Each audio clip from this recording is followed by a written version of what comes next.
Hello, everyone, and welcome to this talk or tutorial on future networks with wireless power transfer.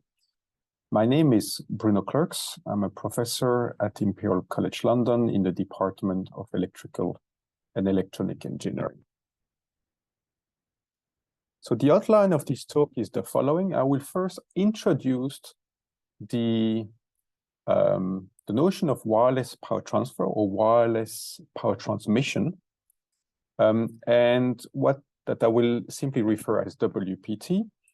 And WPT here will refer to radiative or far-field wireless power transmission. So I will not talk about inductive power transfer. That is a much more mature technology. I will also motivate the use of WIPT, which stands for wireless information and power transfer. And so essentially the integration of radiative power transfer and wireless communication, and see how we can use radio waves to their full potential to convey energy over the air using radio waves and at the same time convey information through wireless communications. We look at deployment scenario, challenges and requirement of those future networks based on WPT and WIPT. We look at WPT architecture, signal design for WPT, signal design for WIPT, and we'll see how much we can prototype and experiment WPT, WIPT, make some conclusions, and then I will show you a number of references for further studies. So radio waves carry both energy and information. Nevertheless, for the past 100 years, energy and information have been treated separately and have evolved as two independent fields in electrical and electronic engineering. On one hand, we have wireless communications, or in other words, wireless information transmissions pioneered by Marconi and currently in its 5th generation. And on the other hand, we have wireless power transfer or wireless power transmission pioneered by Tesla and not in its 1st generation yet. And in future networks, we expect that the separation between energy and information will fade away, and this would lead to the emergence of unified wireless transmission of information and power, or WIPT, to make it short. So this, the use of wireless power transmission or wireless energy in future networks is driven by two main observations. The first one is that the electrical efficiency of computing doubles every 1.5 years. So this is Coumé's laws that essentially tells us that in the future, the next few years, we'll start entering regimes where with very low power, we can start doing very meaningful computations.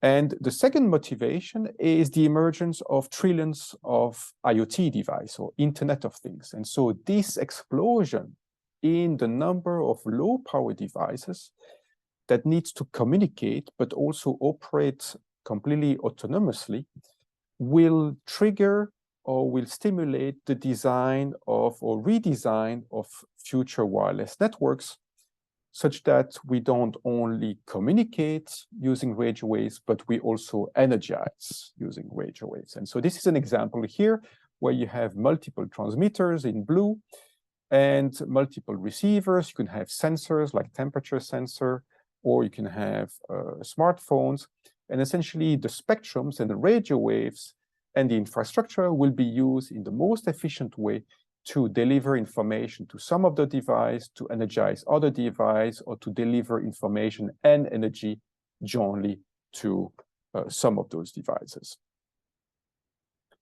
And this merge of communications and energy in future wireless networks will lead to numerous new applications. For instance, in agriculture, when we want to do crop or soil monitoring, equipment monitoring, where we're going to have connected vehicles or livestock tracking, or in smart cities for traffic monitoring and air quality monitoring for smart transportations, or in smart homes where we're going to be surrounded by numerous different sensors for leakage detections, for fire detections, for heat monitoring and control, and so on, where all those sensors not only going to have to communicate among each other, but also going to have to be powered and ideally completely autonomously.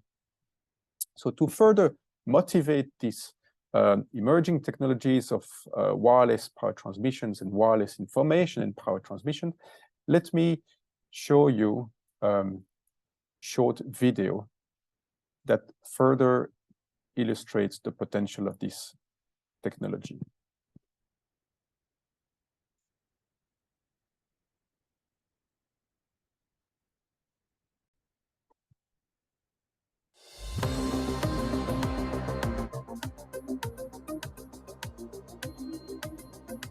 Wireless energy in the form of radiative or far-field wireless power transfer consists of using electromagnetic waves to convey energy over the air and remotely charged devices. So it's different from inductive power transfer that use charging pads. So what we use here is radio waves in the same way as we use radio waves in wireless communications. Imagine a wireless network like a future Wi-Fi or 6G or 7G, in which information and energy flow together through the wireless medium. And so we're going to have a unified design of wireless network for the purpose of transmitting information and energy simultaneously. In 20 years from now, we expect that the amount of energy that is needed to perform a certain task will fall by a factor of 10,000 compared to what it is now.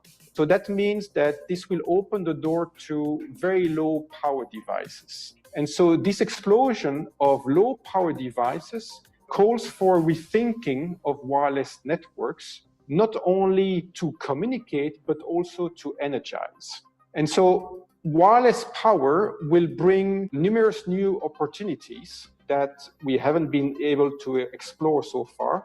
No wires, no contacts, no batteries, genuine mobility, and you're going to have predictive and on-demand energy supply. And so that's very relevant in those future networks where we're going to have a massive number of low power and energy limited devices for applications like ubiquitous sensing, for instance, or for biomedical applications, or for environment that actually are dangerous or hazardous, where we cannot access easily and replace a battery. So you can have numerous applications in many different areas, from smart sensors to transportation, to air quality monitoring, to crops monitoring, to infrastructure management, and so on.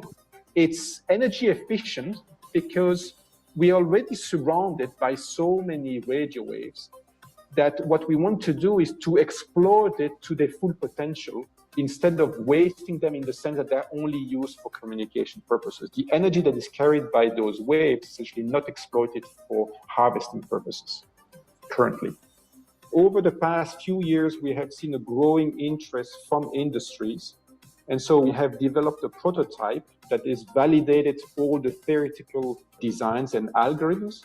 And now we're actually expanding this prototype with various companies in order to further validate the technology and expand it into scenarios that we haven't been able to cover so far.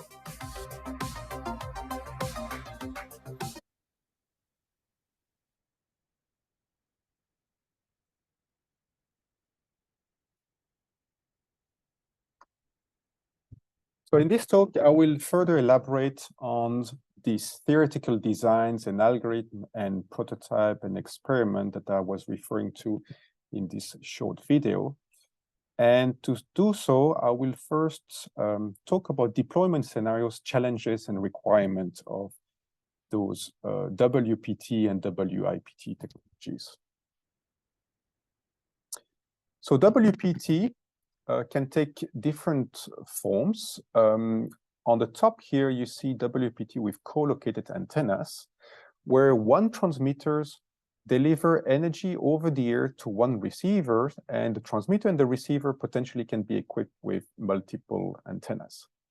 We could have WPT with co-located antennas at the transmitters that deliver energy to multiple energy receivers. So this would refer to a form of multi-user wireless power transfer. And then we could have WPT with distributed antennas where we have multiple transmitters cooperating with each other in order to deliver energy to one or multiple energy receivers. And WIPT, so wireless information power transfer, can also take different forms, often referred to as SWIFT for simultaneous wireless information power transfer, wirelessly powered communication networks, and wirelessly powered backscatter communication. So all those three techniques refer to different types of WIPT. And so, for instance, the SWIFT here refers to the case where we have, for instance, co-located receivers. We have one transmitter that transmits energy and information together to a receiver that is equipped with an energy receiver and an information receiver. And so this receiver would extract energy from the incoming radio waves and simultaneously extracts the code information that is carried by those waves. We could have SWIFT with separated receivers where, for instance, we have a transmitter, again, equipped with an energy transmitter and information transmitter, but will deliver this energy and this information to two different devices, one device that is interested in energy per se, and the other device is in information. Wireless powered communication network, or WPCN, refer to the case where we deliver energy in the downlink, for instance, from a transmitter to a receiver, and this energy enables the receiver to then transmit information on the uplink. And wireless powered backscatter communications refers to a form of WPCNs where we have energy in the downlink and information on the uplink, but the difference is that it operates based on the backscatter communication principles.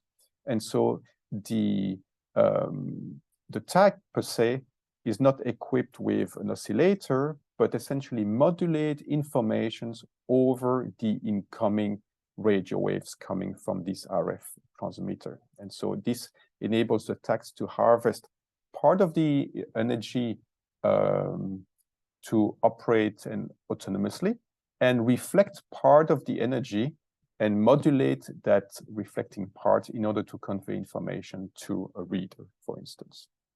So in this talk, I will primarily talk about WPT, so the top one, and the SWIFT, for co-located receivers, but the technologies that I will talk about is also applicable to WPCNs and WPBC. Right, so what are the design challenges and requirements of those future networks? Well, there are numerous. Range is obviously a major issue. We know that range is very important in wireless communication, but it's equally important if we enable wireless power transmission. And this is a major challenge because it's very difficult to deliver a sufficient amount of energy over long distances. So if we can enable WPT for indoor and outdoor applications, over a few meters indoor and or a few tens of meters outdoor, that would be already quite significant, and that would open the door to numerous new applications. Efficiency. Efficiency refers to how much energy we can deliver to a receiver compared to the amount of energy that we were transmitting. And the efficiency in wireless power transfer, radiative wireless power transfer, is notoriously low. And the question here is how we can use various techniques that I will talk about later on to increase the efficiency as much as possible. Non-line of sight is also a challenge. And non-line of sight is difficult because of potential blockage that we can have due to scatters or obstacles. And so we need to find ways to deliver enough energy by exploiting all the multiple paths that we have in the wireless environment. Mobility support. So similarly to wireless communications, we need to support mobility when we have wireless power transfer, and that may mean to have multiple energy transmitters cooperating with each other so that we have some form of handover among the different transmission nodes. Ubiquitous access, obviously, integration of wireless communications and wireless power. That's to make use of the infrastructure and the spectrum in the most efficient way, such that wireless communication and wireless power transfer can be used in a seamless way. Safety and health, this is very important as well, is how we can ensure that the technology satisfies to all safety and health constraints that are set by international organizations, and nevertheless still deliver sufficient amount of energy at the receiving end. Energy consumption is another challenge that comes from the fact that all those future devices are going to have to operate completely autonomously. And so all the signal processing that needs to be designed needs to be of sufficient power consumptions or sufficiently low power consumptions such that all the energy that is harvested can be then used for signal processing, and that the signal processing does not consume more than the actually amount of energy that is being harvested. And integration with other types of computation, so integration of wireless power transfer with communication, I mentioned this already, but also with any form of computing and sensing in future networks, where we know that those future devices may have multiple functionalities, where they will not only communicate with other devices, but they will sense the environment and they will have some computing power. And so all those different functionalities are going to have to be really integrated together with the wireless power transfer capability. So I will talk about some of those design challenges in this talk, and I will look at some specific techniques to try to enhance the or tackle some of those challenges. So one observation in the field of wireless power transfer is the following, is that when we look at the history of wireless communications, we have a fairly good understanding of how to design RF components, and how to design useful or suitable signals for wireless communications. And this has led to this, very important development of 1G all the way to 5G in the past 50 years. In wireless power transmissions, the maturity of the technology is a bit different, where the RF community has worked extensively on the RF side of wireless power transmissions, but the signal designs for WPT has been to some extent understudied in the past 10 years.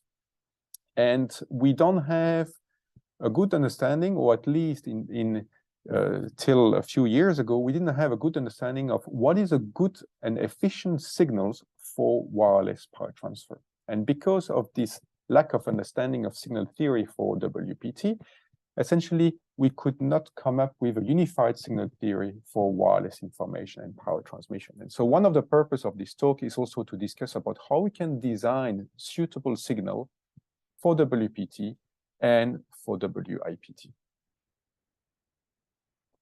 So let's look at the WPT architecture and what it looks like. So this is a generic architecture. We have an energy transmitter, we have an energy receiver, and in the middle, we have the wireless channel.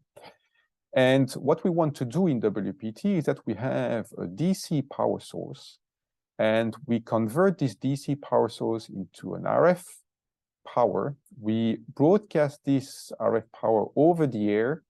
This RF power is captured by a receiving antenna. The receive antenna then convey the signals to an energy receiver that rectifies that signals and so convert it from RF to DC. And what we want to do is to maximize the ratio or the efficiency of this WPT architecture, namely the ratio between the DC power the receiver and the DC power the transmitter. And so this ratio can be split into three parts. We have E1, which is the ratio between the RF power the transmitter and the DC power the transmitter. So that's the efficiency of the transmitter. Then we have E2, which is the ratio between the RF power the receiver and the RF power the transmitter. So that's the efficiency over the air. And then we have the last part, E3, which is the DC power the receiver versus the RF power the receiver. So that's the RF to DC conversion efficiency. And the total efficiency is the product of those three different efficiency, E1, E2, and E3. And what is very interesting in WPT is that maximizing this total efficiency is not achieved by simply trying to maximize each of those individual efficiency E1, E2, and E3 independently from each other. So a naive approach could be to design an efficient energy transmitter, then to try to do some form of directive transmissions over wireless channels, and then to use a very efficient RF to DC conversion efficiency. That would be one approach that could lead to some interesting results, but it's not the best way to do it. And the reason why it's not the best way to do it is because the three different efficiencies are coupled with each other because of non-linearity that we have in the systems. And what that means is that the over-the-air efficiency and the RF to DC conversion efficiency are themselves functions of the signals and the channel state informations. And so that means that the signal that is transmitted at the transmitter will have an impact on the RF to RF conversion efficiency, but will also have an impact on the RF to DC conversion efficiency. And so simply designing an energy receiver with a high RF to DC conversion efficiency that is unaware of the transmitted signal that is used would not lead to the best over-the-air or the best end-to-end power transfer efficiency. So let's zoom in a little bit in this energy receiver. And the energy receiver is made of a voltage source coupled with an antenna.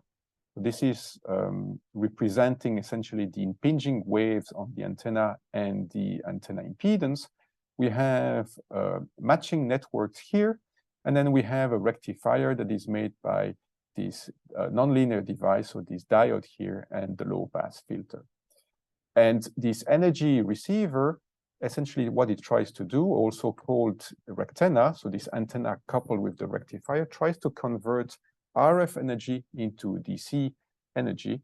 And this is an example here on the screen with a single series rectifier, but there are many others topologies that have been investigated, voltage Doppler, diode bridge, and so on, that have different performance depending on the operating power level that of the systems under consideration. So whether the systems operate at very low power or slightly higher power, then this the topology of the rectifier can be optimized accordingly. Right, so this type of rectifier here, single series rectifier, is typically well understood as being relatively efficient when we have very low power levels. And so which is typical power levels that we will consider in this work here. We're going to have power levels between a few microwatts to maybe hundreds of microwatts at most, which is the reasonable power level that you can experience in wireless networks. Right, and if you simulate this kind of rectifier and you look at the RF to DC conversion efficiency, so that was this efficiency E3 that we have in the previous slides, versus the average RF input power, you note here on the screen that this conversion efficiency is not constant as a function of the average RF input power. It's actually increasing functions at low power and then a decreasing functions later on once the diode enter its breakdown region. And so typical operation of this rectifier is when the diode is not in the breakdown region. So you try to operate as close as possible to the diode breakdowns where the RF to DC conversion efficiency is the highest. So here around this point, around this point. And you see that additionally that the RF to DC conversion efficiency is not only a function of the input power, but is also a function of the type of signals, the excitation that we have at the input of the rectifier. And so here, for instance, we have two different types of waveforms. We have a continuous wave, so a simple sine wave that comes into this rectifier, versus a multi-sine waveform that is made here of 8 different sine waves at different frequencies. And we see that the RF to DC conversion efficiency is very much different and actually favors a multi-sine waveform here that boosts its RF to DC conversion efficiency from 0 to, so from 20% to 45%. And so that's an interesting observation.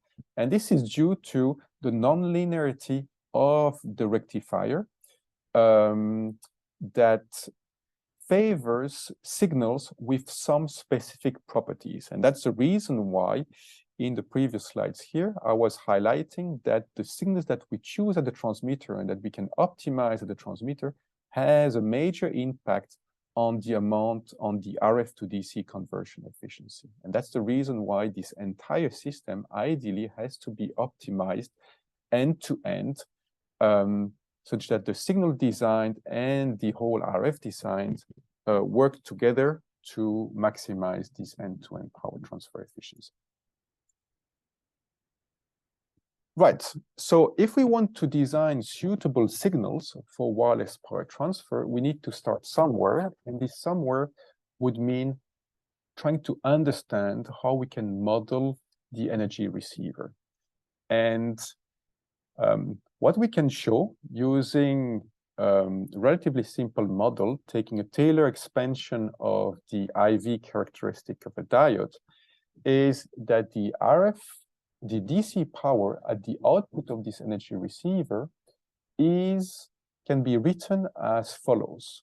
It's actually a Taylor expansion where we have multiple terms, where each term can be viewed as a moment of the input signals to the energy receiver. So Y of t is the received signals in the RF domain at the input of the energy receiver. And so what we see here is that the DC power of the receiver is a function of the second moment of these input signals.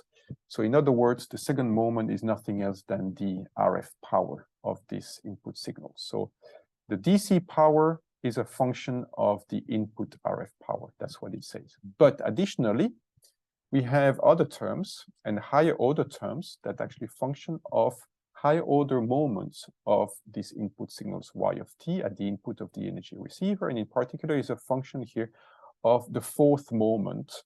And this characterize those terms, and the higher order terms actually really characterize the non-linearity of the energy receiver. So the first term here, we call these the linear terms or linear model that says that the DC output power is directly proportional to the input RF power to the energy receiver. And additionally, we have these nonlinear terms that would say that on top of this dependency on the RF power level, we have also dependency on higher order moments of these input signals.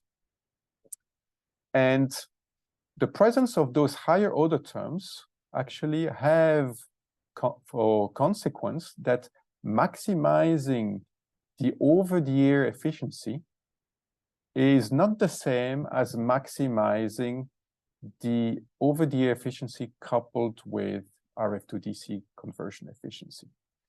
So what that means is that if I want to maximize E2, for instance, I'm a transmitter here. I want to design some signals to maximize E2, and so maximize the RF to DC conversion efficiency. I can design some transmission strategy to do so, but that strategy will not be the same as a strategy that would maximize the entire over-the-air efficiency plus the RF to DC conversion efficiency. So maximizing DC power is not the same as maximizing simply RF power at the receiver.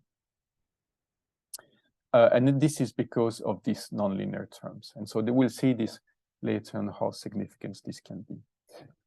We note that actually those terms here, actually those weights here are not negligible. So the weight of the fourth order terms is actually not negligible compared to the weights of the second order terms.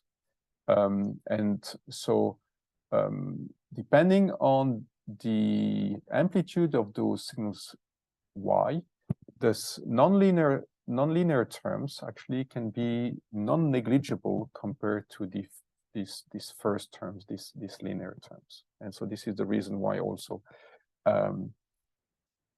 the signals can be really a function of this nonlinear term. Right, so let's look at how we can design signals for WPT that try to leverage this energy harvester model, and we'll look at waveform design and optimization, large-scale WPT, where we have many frequency components in the signals and multiple antennas, MIMO WPT, where we have transmit antennas and receive antennas, so antennas at the transmitter and multiple antennas at the energy harvester or the energy receiver. We look at the role of modulations on the amount of energy that can be harvested, transmit diversity, multi-user WPT, and channel acquisition.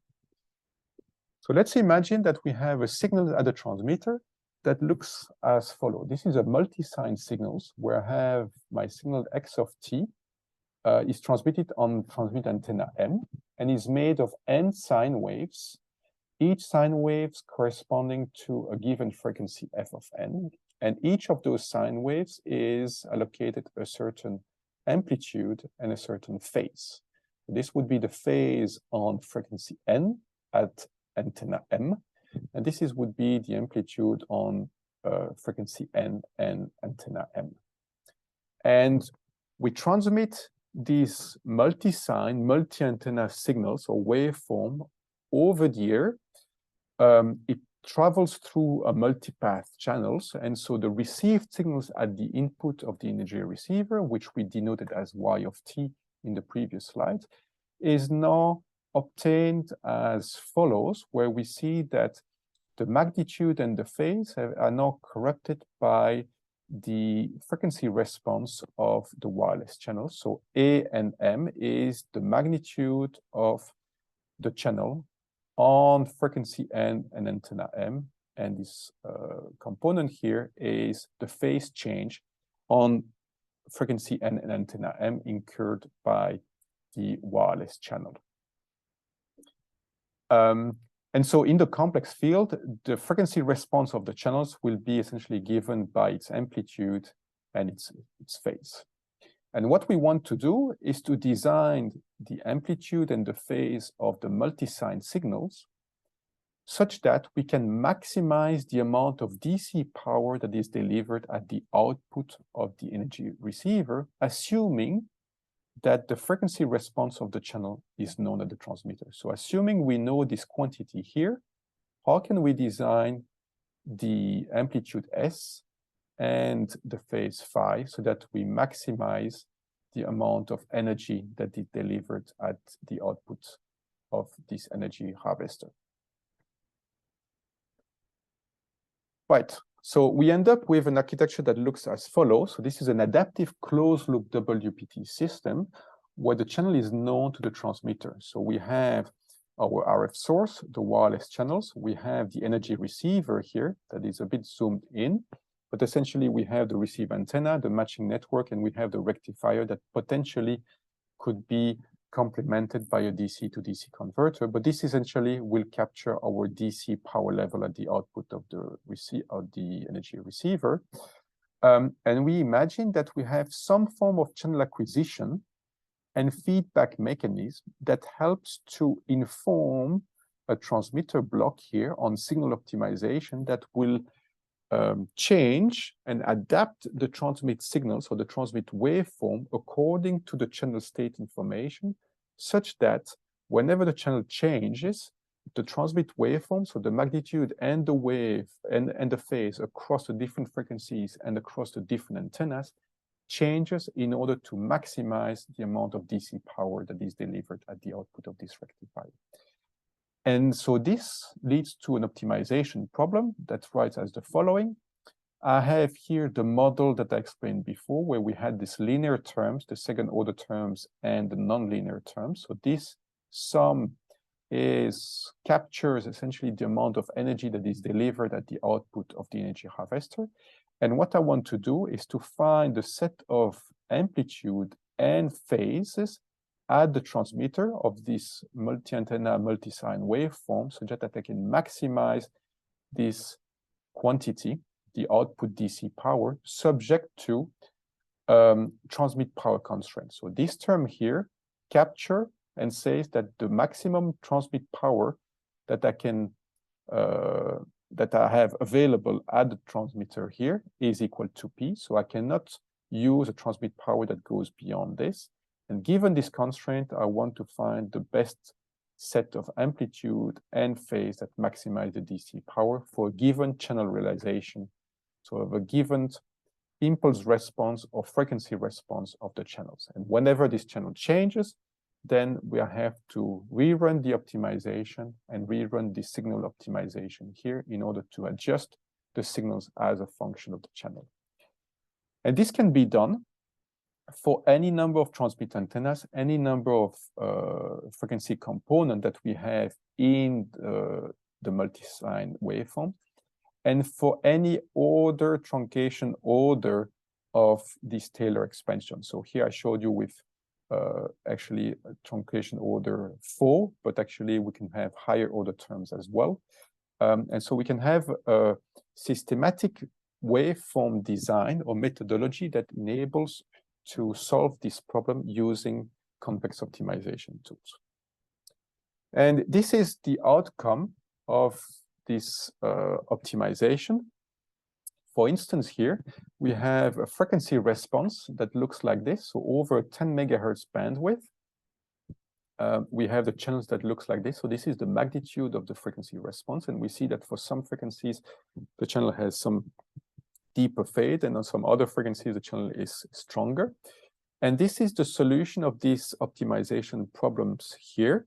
Whenever we assume that the multi-sign is equipped with 16 sine waves, so we have 16 equidistant frequencies in our 10 megahertz bandwidth, and we want to find the magnitude and the phase that maximize the DC power of the receiver given this type of frequency response of the channels. And this is the optimal solution that says that we allocate power over multiple sine waves, but we allocate more power to the frequency component that exhibits large channel gains and weaker power over the frequency components that exhibit smaller channel gains. And this optimized waveform design that results from this optimization problem here actually exploits multiple dimensions. It exploits a frequency diversity gain that says that the channel's frequency selectivity can be exploited in order to increase the amount of DC power that is delivered. So by allocating more power to some of those strong frequency components, we actually leverage more this frequency selectivity. We can leverage jointly the beamforming gain coming from the multiple transmit antennas, and we leverage the rectifier nonlinearity.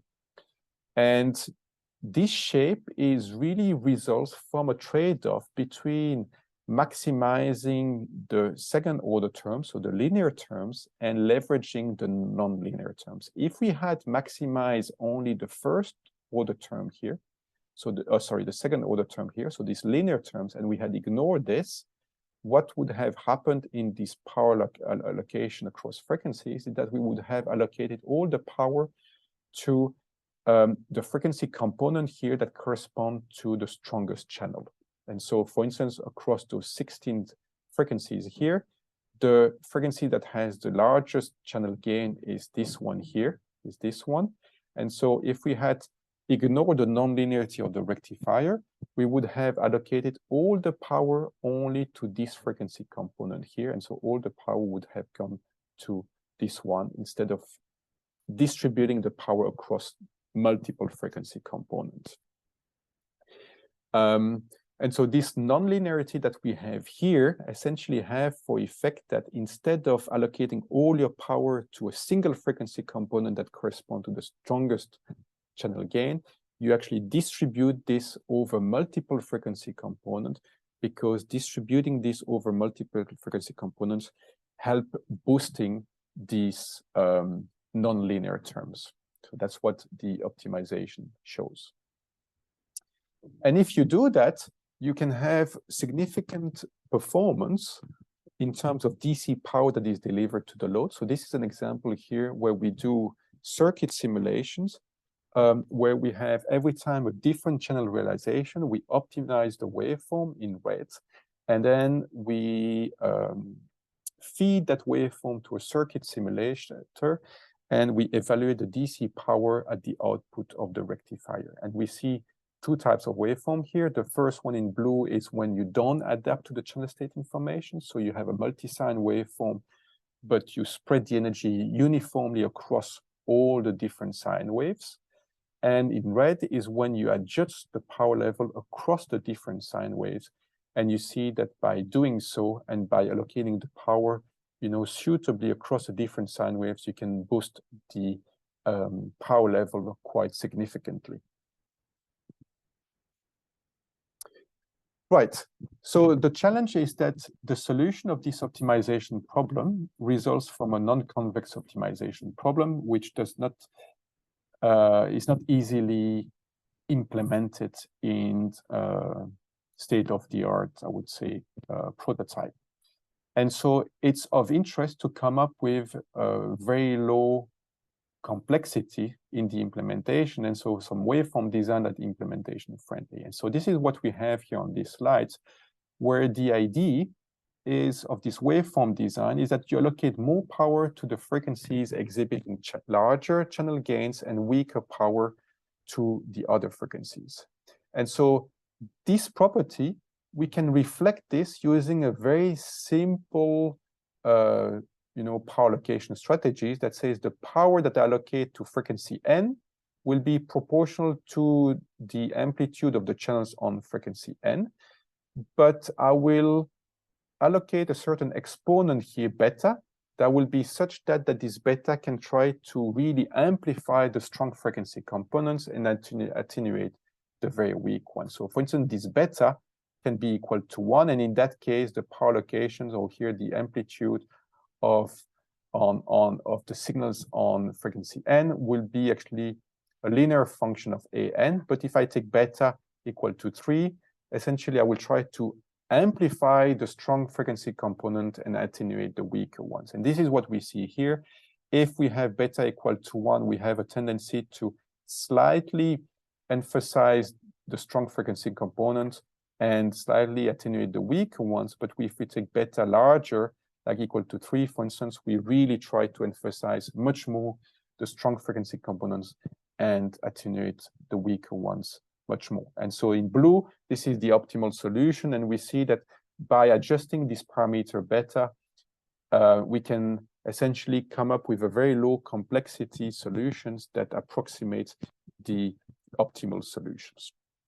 And if we do that, we can get a very good performance that comes very close to the optimum waveform design, but we do this with very low complexity. And this is what we see here, where you see that you have the optimal solution is the last column here. And if you have this SMF, which is the solution of this problem here, if you even fixed your beta equal to 3, for instance, in green, you come up with performance that is come very close to the optimal one in brown. If you can adjust the parameter beta as well as as a function of the channel state information, as a function of this channel, then you could actually additionally have slightly better performance. But this is of interest because then we know how we could implement very low complexity waveform that are shown to actually perform quite close to the optimal solutions. This works not only, this has been verified not only for single diode rectifier, but also it works with multi-diode rectifiers. So we're not limited to the single series rectifier, but we can have more complex rectifier as well. The waveforms is applicable to those rectifiers as well. Right, so now we can scale up the system and say what happens now if we increase the number of frequency components and the number of antennas. And so the problem, the optimization problem that I mentioned before becomes challenging because of these large dimensional problems where we have large M and large N. And what we can show is that we can reformulate the optimization problem to actually be more computationally efficient. And we see that here, that's the average output voltage at the output of the rectifier versus distance in meter between a transmitter and a receiver. And we see that as we increase the number of antennas M and the number of sine waves, essentially we increase the DC voltage at the output of the rectifier. And what is interesting is that we have essentially 2 dimensions to play with. If I increase the number of antennas, I have, for example, 8 sine waves. I increase the number of antennas. I double from 8 to 16. I increase the power level or the voltage for a given distance. Or in other words, for a given voltage at the receiver, I can increase the range of the transmission.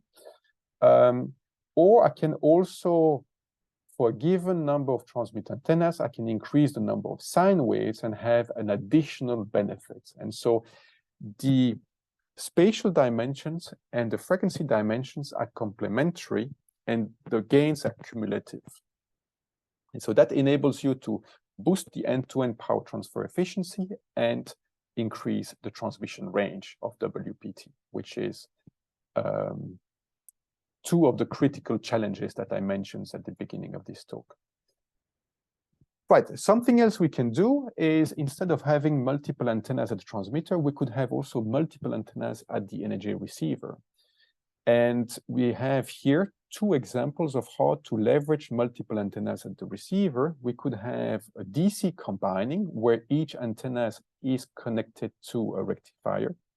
And then the output of this rectifier in the DC level actually then combined by a DC combining circuit before being delivered to a load.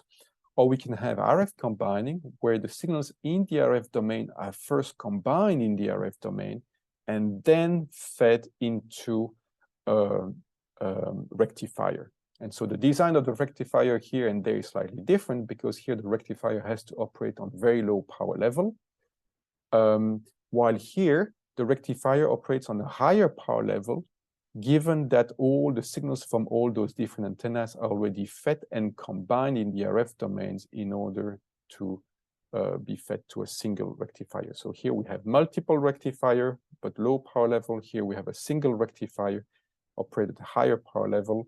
But one of the challenges of this RF combiner is that we need to optimize the combining circuit here that would be a function of the channel state information that we have here. And what we can do is we can design the optimal transmit beamformer, the optimal receive combiner here, together with the optimal transmit waveform across different frequencies in order to maximize the amount of DC power that is delivered to the load. And we can do this for in the RF combining case and the DC combining case. So this leads to this joint design of waveform, transmit, and receive beamforming.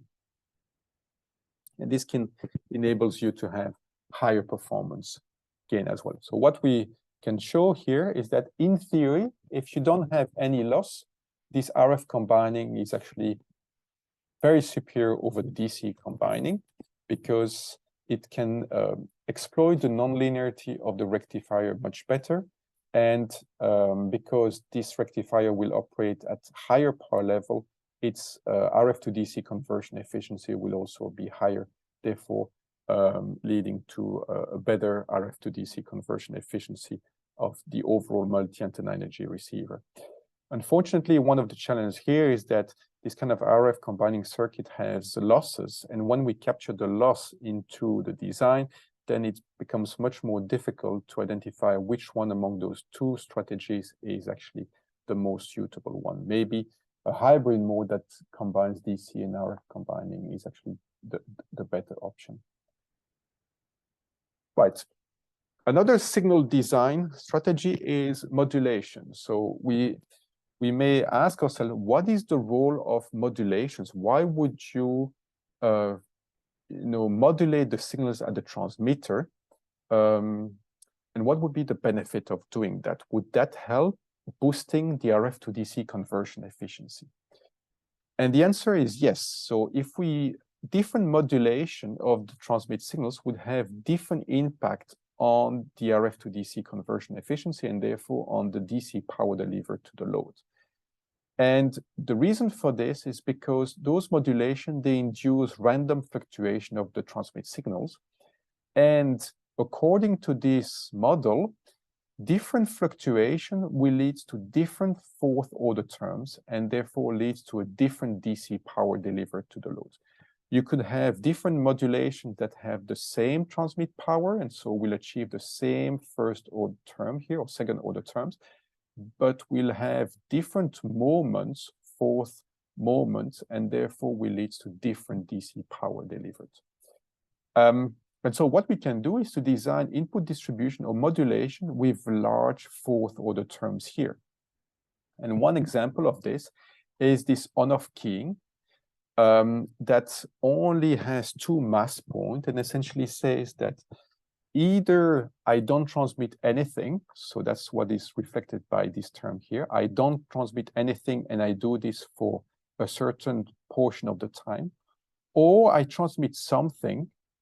When I transmit something is with a very large magnitude, but I do this with a small fraction of the time. So this on-off keying, or we can also call this flash signaling, is a form of transmitting randomly very high peaky signals.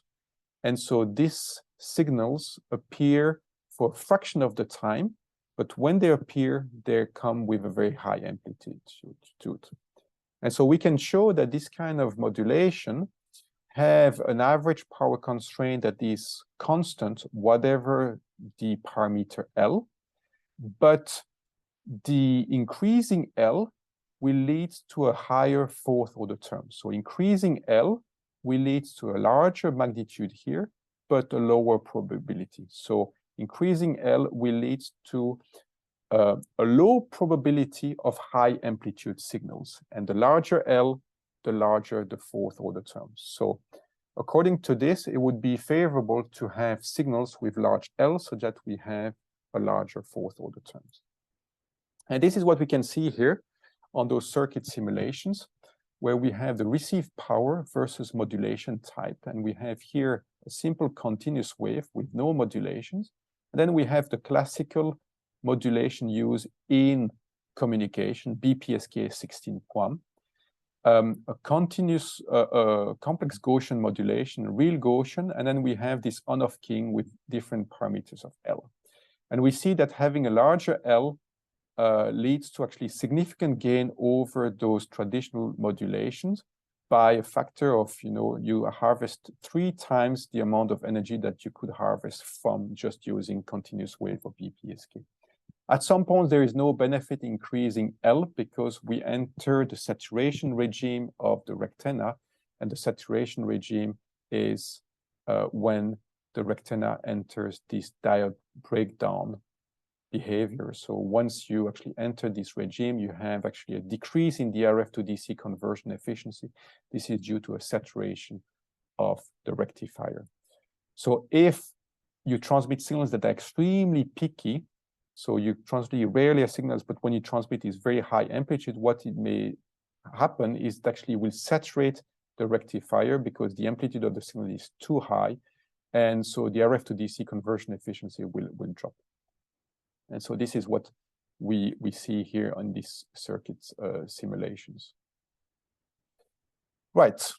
And the reason why 16-QAM and complex Gaussian and real Gaussian have an increasing performance versus BPSK is because we can show that the fourth order term, the fourth moment of those different signals is increasing. And so therefore, the RF to DC conversion efficiency or the DC power is actually increasing as we go from a BPSK to 16-QAM continuous complex Gaussian or real Gaussian. So nonlinearity favors distribution that have large fourth moment. Another idea of signal design is this transmit diversity. So here we have a transmitter that is equipped with a certain waveform S. You can imagine, for instance, a simple sine wave. And we have multiple transmit antennas, but we want to use those multiple transmit antennas to induce very fast fluctuation of the wireless channels. And so, for instance, here we have random phases that we can use at each of those antennas. And by having random phase, the signal that is emitted by those different antennas will interfere constructively and destructively, but in a very random manner. And that will create very fast fluctuation of the channels.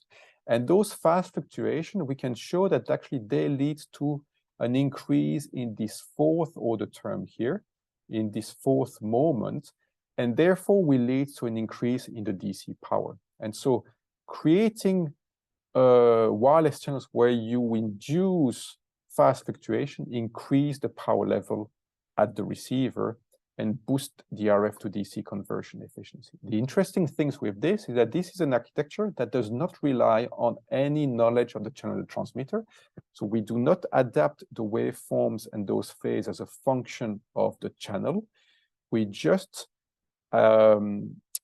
allocate random phase to induce fast fluctuation of the channels. And so this is very useful in applications where we may have many transmit antennas, for instance, and where we don't have channel state information in the transmitter because of constraints of the system, for instance. And this is something we can see here. You have the solid lines here in blue is when you have no transmit diversity. So just a sine wave, for instance.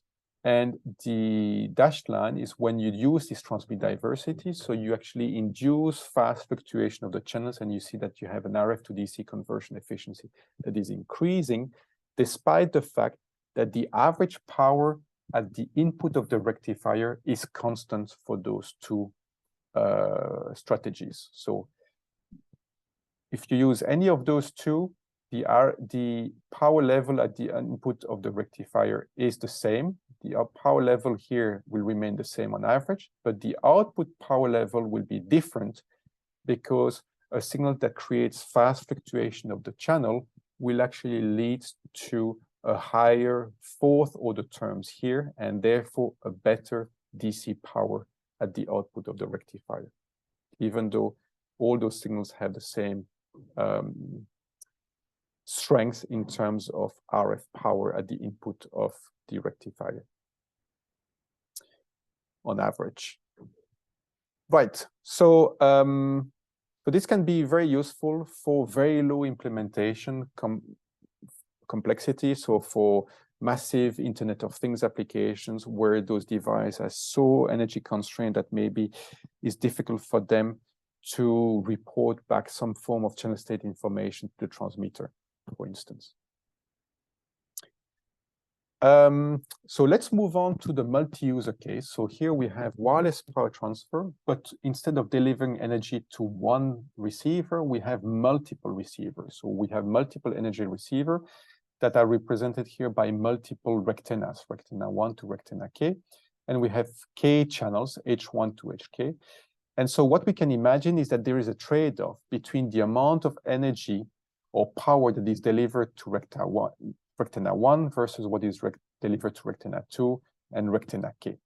And there is a trade-off because the signals that we could design to maximize the DC power to rectenna 1 may not be the same signals as the one we would have to use for rectenna 2 and so on. So what we could do is to design the signals here to maximize the power to rectenna 1 or to rectenna 2 or to rectenna k, or to design the signal such that we maximize some kind of weighted sum among the powers of those different rectennas. And this leads to a trade-off region, or that is called here energy region, that is the set of all rectenna harvested energy or harvested power that are simultaneously achievable. And this can be characterized as follows.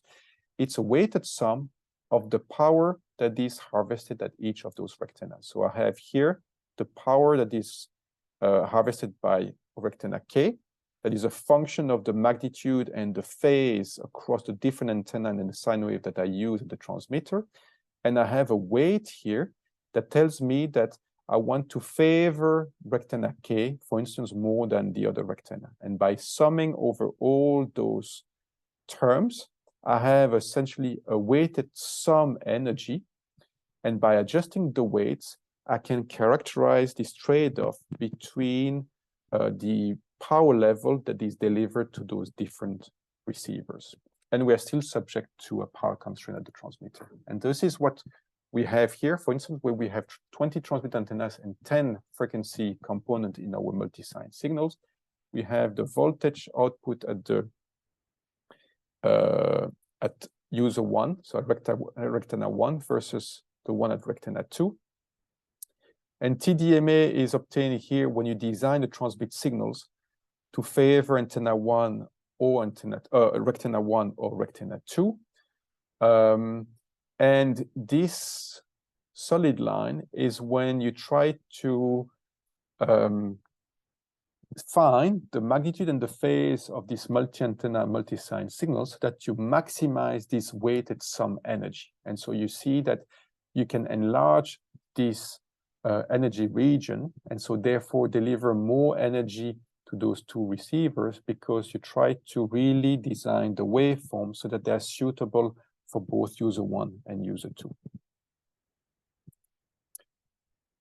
Right, so to do this waveform design and beamforming, we need to have channel state information at transmitter, because I said at the beginning we need to adjust according to the channel the waveform parameters, unless we do something like transmit diversity that was operating without channel state information at transmitter. But if we want to really acquire this channel state information at transmitter, we need to come up with different strategies. And there are multiple considerations to keep in mind that differ from what we have in communication. The first thing is CSI, so knowing the channels at the receiver is not needed in wireless power transfer. This is a major difference with communications, where in communication you need to know the CSI of the receiver in order to perform coherent demodulations, for instance, or detections.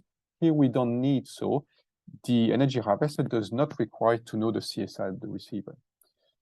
A second consideration is the net energy maximization. You want to balance the energy that is used for CSI acquisitions with the energy that is harvested based on leveraging the CSI-based signal design. So if the energy that you harvest by exploiting CSI-based signal design is not sufficient compared to the energy that is consumed to acquire the CSI, then it may not be worth doing so, right? So this is a major consideration to keep in mind. And the third one is the hardware constraint. It's because those devices at the receiver are extremely power limited. You want to make sure that the signal processing capability, you want to keep in mind the limited signal processing capability. And so you need to make sure that the channel acquisition mechanisms are as simple as possible for the energy receiver, and move all the complexity of the operation more to the transmitter side, more to the base station, rather than to the device side. So here are 4 different mechanisms to acquire the channels. The first one is forward-link training. So the way it works is similar to communication. You transmit pilots in the downlink from the transmitter to the receiver, and the receiver here is equipped with a CSI estimation mechanism and feedback. So you will estimate the channel and feed it back to the transmitter. So this may consume quite a bit of energy, and this is done in communication systems. Another method is reverse link training. So in this case, you have an energy receiver is equipped with a transmit antenna that will transmit pilots on the uplink. The channels will be measured on the uplink, and then assuming reciprocity between the uplink and the downlink channels, the transmitter can then use the channel estimated on the uplink to perform waveform and beamforming on the downlink. So this is done in communication as well. Power probing with limited feedback is more designed for WPT per se. So here in this case, you have codewards pilots. So that means that you transmit along specific beamformer and specific power location, the frequency domain. So this characterizes a form of code book of possible code words. So each code word has a specific power location across frequency and a given spatial signature. And you transmit every time according to one of those code words, and the receiver can measure the power level that is harvested for each of those code words, and then report back to the transmitter the code word that leads to the highest power level. So this has a limited feedback because the number of bits that you need is actually proportional to the code book size, so the number of code words that you could potentially use at the transmitter. And then we have the backscatter-based trainings where you use pilots at the transmitter, and those pilots are actually reflected by an energy receiver. And what the receiver at the transmitter here, at so the channel estimation block here at the energy transmitter, what it does, it estimates the whole channels, so the backscatter channels, so the forward and the return channels, and from this try to infer what is the forward channels from the transmitter to the receiver. And according to that, adjust the waveform and the beamformer. Right, so with this, we have a fairly good understanding of the basic building blocks for WPT signal design, and now we can think about how can we now merge and integrate this with communications. So the challenge is that we have now a fundamental trade-off between, on one hand, the communication metric, which is characterized by rate, communication rate, and on the other hand, the power metric, which is the harvested power. And so if I want to deliver power here and information here, I will have a metric here that is our DC power, the receiver, and here I have rate, and I will have a trade-off between the power level and the rate that is achievable by those two receivers. And the question is, how can we find a unified signal theory and design for this information and power transfer? So this is the setup we have, and we assume that we have a very ideal scenario where we have a transmitter here, and this transmitter will transmit information and energy jointly through a signal x of t that will travel through a wireless channel that is characterized by h of t, will be corrupted by some noise, and then we have an ideal receiver here that will decode information and harvest energy from the same received signal. And what we want to do is we want to find the signals here that maximize the amount of information rate that is delivered to the receiver, but also the delivered power. And so the metric that we use for information rate is a classical mutual information. So the mutual information between the input and the output. And the metric for power is this Taylor expansion that we have used before. So we have the second term here, the linear terms, and we have the fourth of the term here.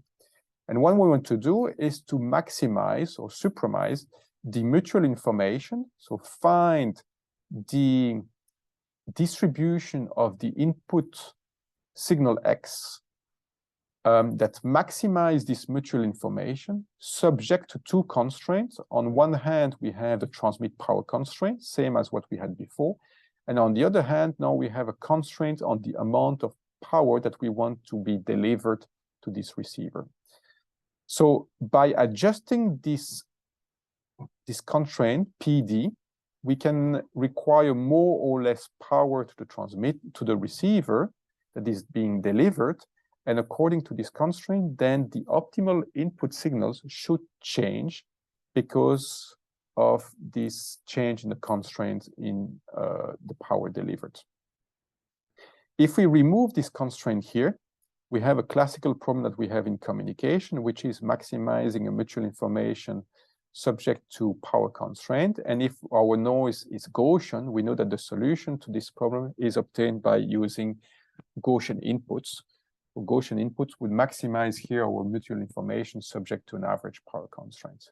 But interestingly, once we capture this power constraint here, delivered power constraints, and we have a nonlinear terms here, then the input signals here will actually change from what we are familiar with in communications, because it will because input distribution that would favor a larger fourth moment here would actually be favored to well, the input distribution that have large fourth moment would actually favor larger power delivery.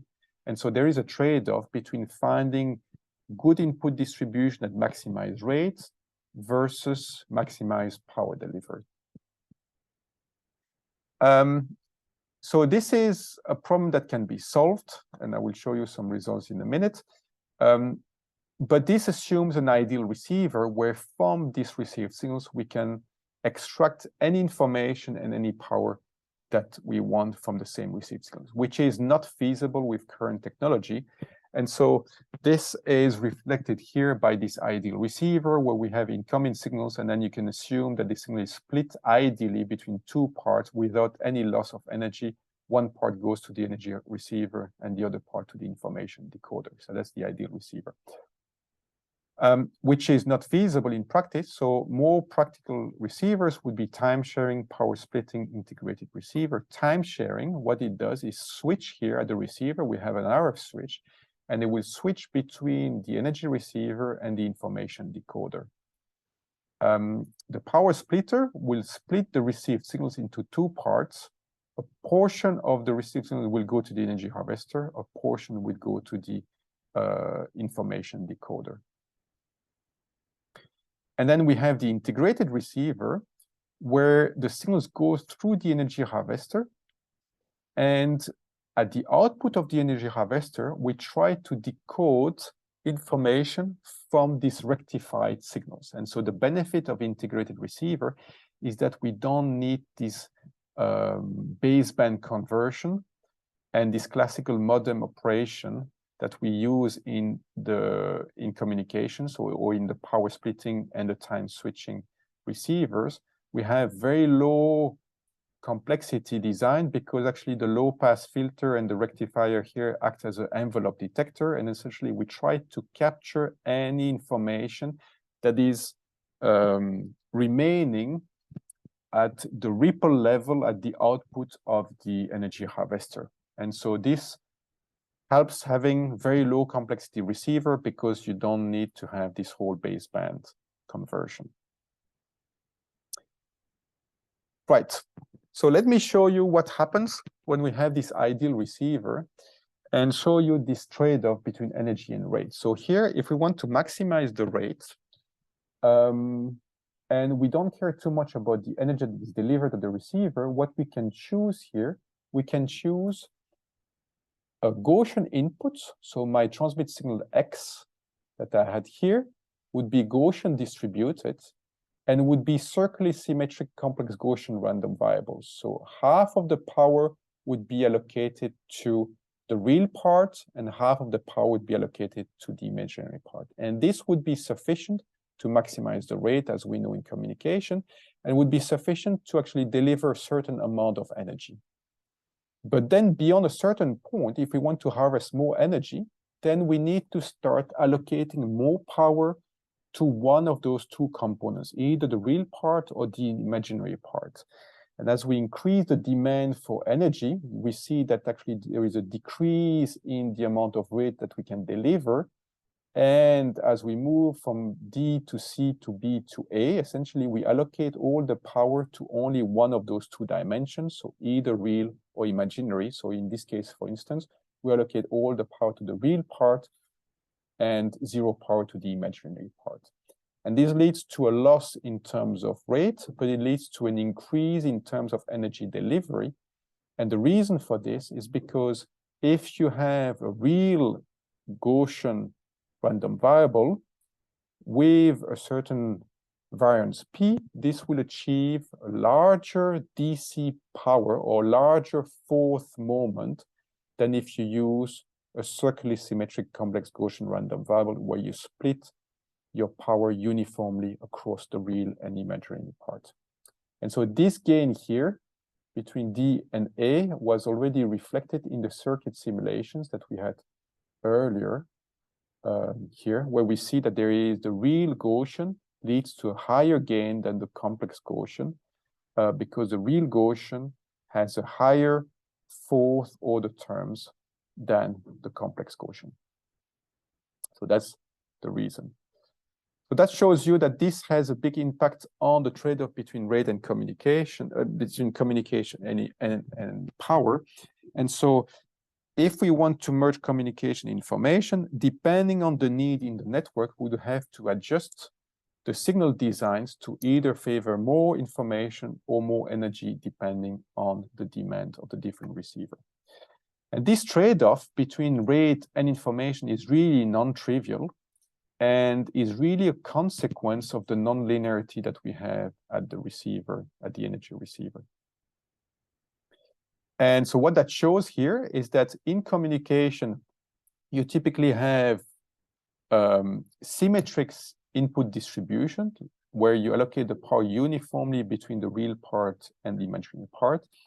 Because of the non-linearity, there is a benefit here in an asymmetric power allocations where we allocate more power to one of the two dimensions. Right. Is this the optimal input distribution? No, because this was constrained to have Gaussian inputs, but we could have either symmetric inputs or we can have asymmetric inputs. So if we relax this constraint on using Gaussian inputs, we can show that the optimal input distribution is obtained by doing a time sharing between circularly symmetric complex Gaussian random variable and in this on-off keying that I showed you earlier. So this on-off keying in this transmission of low probability, transmission of high energy or high intensity signals that comes with a low probability.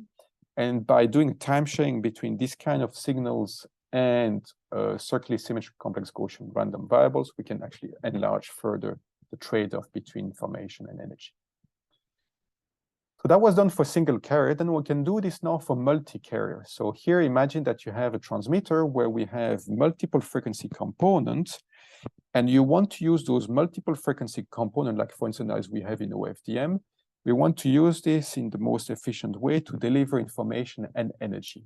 And so this would result, the solution would result from an optimization problem as well, where we want to maximize rate on one hand, but we also want to maximize the energy delivered to the output of the rectifier. And this is what we see this trade-off here, energy versus rate. And we have here a first point here, where this is when we allocate all the power and all the signals are designed to maximize rate. And how would you do that? You would do that such that the input distribution on each of the subband or the frequency component is circularly symmetric complex Gaussian random variable. And you allocate the power so that you maximize the rate. And this is obtained by doing water filling. On the other hand, here, this point is any point on this curve here with the dots, the circle, is obtained with circularly symmetric complex Gaussian random variables. So this is the same as what we do in communication, but we adjust the power allocation such that we don't only maximize the rate, but we also maximize progressively the energy. And this point here would be obtained by allocating all the power to just the frequency component that has the highest or the strongest channel gain. Now, what we can show here is that you can do better. And you can do better by achieving this solid line here, where this point here is obtained by allocating the power according to the strategy that we had earlier when we were maximizing the power delivery. And so what we were doing is transmit multi-sign signals that are completely deterministic because there is no randomness induced by modulation in these multi-sign signals. So here we end up with a deterministic multi-signed waveform, but whose power across frequencies is optimized to maximize the power delivery. While here we have a modulated multi-carrier signals with complex, circularly symmetric complex Gaussian random variables, and whose power across frequencies is allocated to maximize rates. And in between, you end up here with any point on this curve is obtained by as a trade-off, as a consequence between maximizing rate and maximizing power. And any point here is essentially results from an input distribution that is whose magnitude is now Riccian distributed. So here we have circularly symmetric complex Gaussian random variable. Here we have a complete deterministic signals. So that means actually the signal that has a non-zero mean but have a zero variance. And here any point in between would be a signals who has a non-zero mean but a non-zero variance as well. And so that you can convey some information, but at the same time you can try to maximize the amount of information rate power that is delivered. So this also results from a non-trivial trade-off. And you can see that as you want to deliver more energy or more rate, you need to change your modulation because your input distribution would change and your power allocation across those different frequency components. And you can show that these signals here can be obtained by superposing two waveforms, deterministic multi-sign waveforms for power delivery and an OFDM signals for communications. And so essentially we would end up using a form of OFDM signals, but where in each subcarriers, the input distribution would become non-zero mean. Right. So because of the nonlinearity, it is sometimes very difficult to model this nonlinearity. And so the model I gave you is realistic under a number of assumptions. If we want to depart from that model, then we could use circuit simulations to try to extract data from this and build and use this data to train models and to train new signals like modulations using machine learning techniques. And this is an example of what you can do here, is that you have a modulation that has been learned to maximize rate. And this is actually what we obtain is a form of 16-Quan where we maximize the distance between the point. And as we want to increase the power that is delivered by these signals, we see that actually the machine learnings will learn a different type of modulations. And moving from A to B to C, we see that some points now are shifting away from the origin. So this is around, these constellation points are all around the origin. So now one point is shifting away from the origin. And in the limits where we really try to maximize the DC power that is delivered, we end up with 2 points only. So at the origins, we had, among those 16 points, we had 15 of them collapse onto 1 point. And then we have one of those 16 points is shifting away from the origin. And so we end up with this on-off keying that was predicted by information theory, where in this case, we have 16 points, 1 out of 16, I would use this point here. and 15 out of 16, I would use this point there. So I would have a drop in terms of communication rate, because now I have only an off-keying modulations, but I would have an increase in the power level that is delivered, because I end up with a low probability of high amplitude signals, and the low probability is here with a probability 1/16. So what we learn from the machine learning, the modulation that is obtained using machine learning, coincides with what we had from the information theory. This is very nice. So this is really one example where information theory and machine learning are really complementary with each other.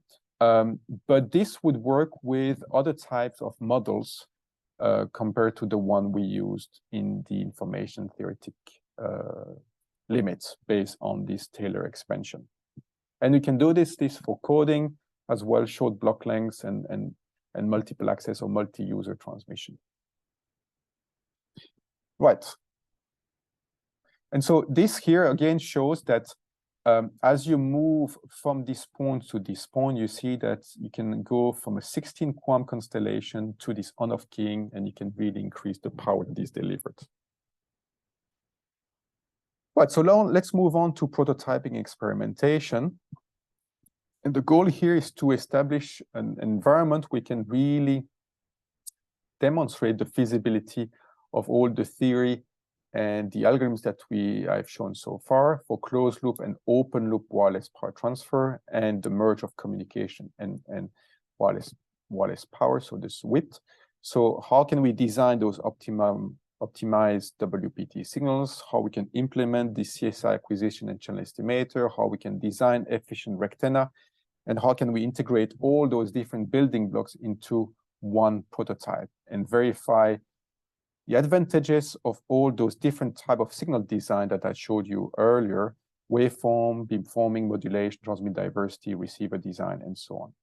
And what is interesting is that the measurement we obtain really confirm the theory, and the gains are very promising. So this is the first test bed that we developed based on software-defined radio. We had here 2 power amplifiers linked to 2 transmit antennas. So we had 2 transmit antennas at the energy transmitter. We have 1 receive antenna at the energy receiver that is connected to a power splitter, and where part of this goes to a rectifier and part of it goes back into this the receiver. And so what we enable with this is this kind of ultimately is this kind of architecture where we have this is a scenario, sorry, where this is only for WPT. So here we try to really measure the power level that we can harvest with different type of signal design for 2 transmit antennas. And we have here another test bed that uses these Zoleta nodes, where we have a rectifier that is now connected to a Zoleta, so that we have a single wave or multi-wave signals here that is transmitted across those 2 transmit antennas. And then we have a feedback mechanism so that the Zoleta can report back to the transmitter what is the best code words that should be used by the transmitter. So we can have different signal design here, where we can have cable-based feedback so that we can optimize the transmit signals, assuming we have very accurate channel state information at transmitter, or we can have signals where we have the realistic channel acquisition mechanism that I showed you earlier that could be implemented using this Zoleta, and the Zoleta nodes only transmit a few bits of feedback back to the energy transmitter in order to operate the transmit waveform. And what we have here is 2 different diodes or 2 different rectifiers that we designed for the energy harvester. This is a single diode rectifier. This is a more complicated rectifier that adjusts, that is also adaptive. And so that adaptive means that here adapt its load according to the channel state informations. And so there with this system, we end up with a transmitter that is adaptive to the channel state information, but we have also an error rectifier that is adaptive to the channel state information. So ideally, you have both the transmitter and the receiver. They actually adjust and they are reconfigurable so that they find their best operating modes according to the channel state information. And this is an extension of this prototype where we have 8 transmit antennas. And so this here, you have those 8 transmit antennas that are now connected to 8 power amplifiers. And so instead of having just 2 of them, we now have 8 of them, and that enables us to deliver a larger amount of DC power to the receiver because the beamforming gain is increased. And so this is what we see here. Those are results for waveform design here, where we have only single transmit antenna. And we have the non-adaptive case, and we have the adaptive waveform. And this is actually measurement results of harvested DC power. And you see that as you increase the number of tones or sine waves in these multi-sign signals, you can really leverage the non-linearity of the receiver, you can leverage the frequency selectivity of the channels, and you can really boost the received power that is delivered to the receiver. This is a case where we have a joint beamforming and waveform. So this is a antenna where we have 2 transmit antennas, but at the same time we have multi-sign signals. So we have the first 3 block here is obtained with 1 transmit antenna. The last 2 is with 2 transmit antennas, and we do this with 1 tone all the way to 16 tones, or actually 16 sine waves. And so what we see is that when you go from 1 antenna to 2 antenna, obviously you can boost the amount of DC power that is delivered thanks to the beamforming gain. That's very nice. But additionally, you can actually use the frequency dimension, so the waveform, such that you can benefit jointly from the waveform and the beamforming in order to boost the power level. And so if you can really fully benefit from the spatial domain and frequency domain, you can actually end up with this performance here that is actually significantly larger than if you use either 1 antenna or if you use only 1 sine wave. So here you're using 16 sine wave with 2 transmit antennas, would gives you the best performance over a single antenna or actually fewer sine waves. Right, and this translates into higher gains if we can go for larger dimensional systems. For instance, here we look at these 8 antenna systems with where we actually investigate the number of transmit antennas 1, 2, 4, and 8, and the number of sine waves 1 and 8. And what you can see is that as you move to a larger number of sine waves and a larger number of antennas, essentially the CDF of your output DC power is shifting to the right. So instead of operating in the sub-microwatt level, harvested level, you start shifting towards tens or higher microwatts of DC power that is delivered, which is nowadays sufficient to really operate very low power sensors that are built using system on chip. And so, for instance, the interesting bit is, for instance, here you have a continuous wave, 1 antenna, 1 transmit, and one sine wave. If you go from 1 antenna to 8, from 1 sine wave to 8 sine waves, you have an increase in the DC power that is delivered. If you go from here to this orange line, you actually have 2 antennas and 1 sine wave. So you actually benefit from the beamforming gain. And then the beamforming gain and the multi-sign signals, those gains are cumulative. And you can see this from here. For instance, here, this curve is either obtained by having 8 antennas and a continuous wave, or by using 4 antennas and 8 sine waves. So you can trade spatial domain processing with frequency domain processing in order to achieve a certain power delivery. Or you can combine those two together and have higher performance by leveraging 8 antennas and 8 sine waves and get even higher power delivery. So that really shows you how experimentally we can verify the benefit of adaptive beamforming and waveforms, where the beamformer and the waveform are jointly designed and adaptive according to the channel state information at the transmitter. And this leads to an increase in the range of the WPT. So as we increase the number of sine waves and the number of transmit antennas, we move from the orange lines here to the dark red line here. And this leads for a given target in terms of power level delivery, for instance, 10 microwatts. If you had just one antenna and one sine wave, you could operate maybe at 1 meter distance, while with 8 antennas and 8 sine waves, you can deliver the same power level, but at a distance that is beyond 5 meters, essentially. So they can really extend significantly the range of WPT. Right, so this here illustrates the role of the quality of the channel state information at the transmitter, or the quality of the channel acquisition at the transmitter. So in blue here is what you get when you have no knowledge of the channel transmitter. And when you move to red, to orange, to purple, and so on, is every time you add 1 bit of feedback. So you increase your feedback as you go from here all the way to there.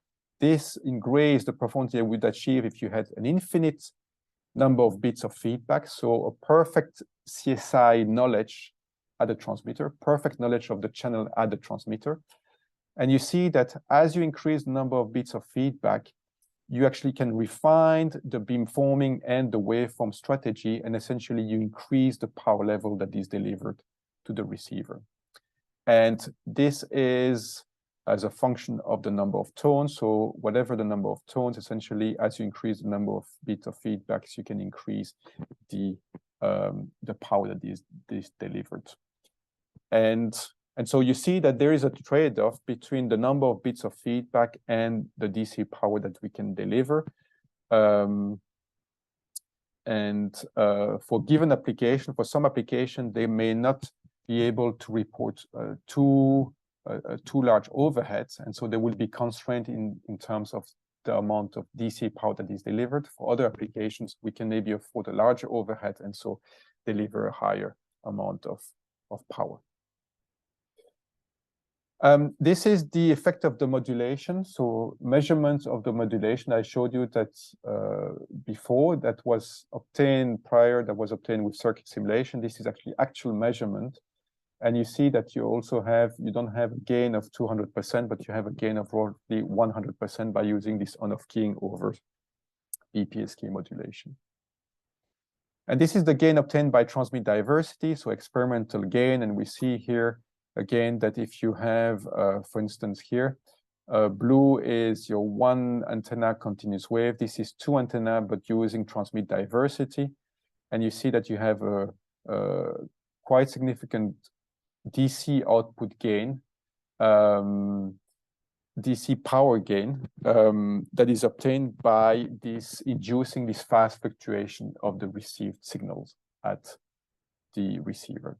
And this is obtained by in the systems where actually the transmit power is obviously the same, whether you have 1 transmit antenna and 2 transmit antennas, but this system does not use any knowledge of the channel state information at the transmitter. So there's no feedback mechanism between the transmitter, between the receiver and the transmitter.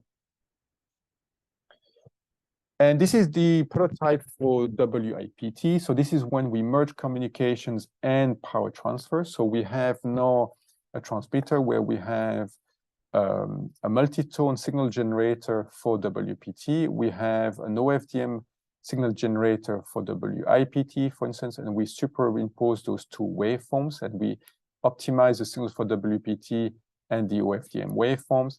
And we can have here the receiver, a power splitter, or we can have RF switch. So this is something we have investigated both, and you can really characterize the trade-off between rate and information for those 2 receiver. And additionally, we have also tried this integrated receiver where you try to decode information at the output of the rectifier. And so you will see at the output of the rectifier, you still have ripples, and the ripples actually also functions of the symbols of information that have been transmitted.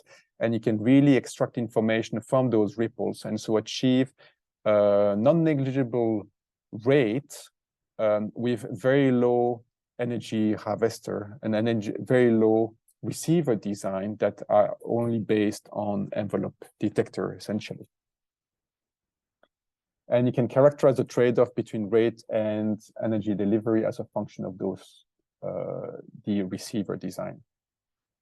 Right, so to conclude, what I want to say here is that we try to really emphasize the role that communication signal design can play in wireless power transfer and wireless information power transfer. We try to lay the foundation and tackle the challenge of these envisioned networks that can enable numerous new applications in the future. We try to develop a signal theory for transmission of information and power. We use extensively convex optimization tools to optimize those new signals, but we have also used machine learning here that are very beneficial in this context because of the complex non-linearity that is involved at the receiver, but also potentially at the transmitter if you have non-linearity in the power amplifiers. We have shown that there is a fundamental trade-off between conveying information and power, and we have designed new signals to achieve those trade-offs. And those new signals differ from conventional communication signals because of the new constraint that we have in the power receiver typically. And those new signals have been validated by circuit simulation, prototype, and experiment. And one of the key in WPT and WIPT is this non-linearity that really need to be captured to design very efficient signals and to really characterize the trade-off between communication and power transfer, and leads to a number of changes in system design, starting from the physical layer, modulation, waveform, coding, to the receiver design, and so on. And so this is one of the fields where we really need to bridge various expertise from RF, from circuit, from communication, signal processing with machine learning, and bring in expertise in sensing and computing, ideally, to come up with an entire system design and optimization. So if you're interested, there is a number of references here that we have written over the years. So this whole problem of systematic signal design started from this paper, where we really show how we can model the nonlinearity of the rectifier and design suitable waveforms to maximize the DC power that really exploit this nonlinearity. And then we designed low complexity waveform design that actually were the waveform that we use in the prototype. So this is called this SMF waveform, with the scaling of the amplitude of the channel gain. Large scale multi-user design. So this is when you have a large dimensional systems like in massive MIMO, large number of antennas, large number of sound waves, potentially multi-user. So you have large dimensional optimization problem to design those signals. And then the CSI feedback and acquisition that we use in the prototype as well is when you have a limited number of feedback, and given this limited number of feedback, what is the optimal design of the beamformer and the waveform to maximize the power delivery. Transmit diversity, this is try to induce this fast fluctuation of the channels by having those random phase at the transmitter and not using any form of CSI acquisition in the system. MIMO WPT is when you design jointly the waveforms, the transmit beamformer, and the combiner to leverage the frequency domain, but also the spatial domain at both the transmitter and the energy receiver.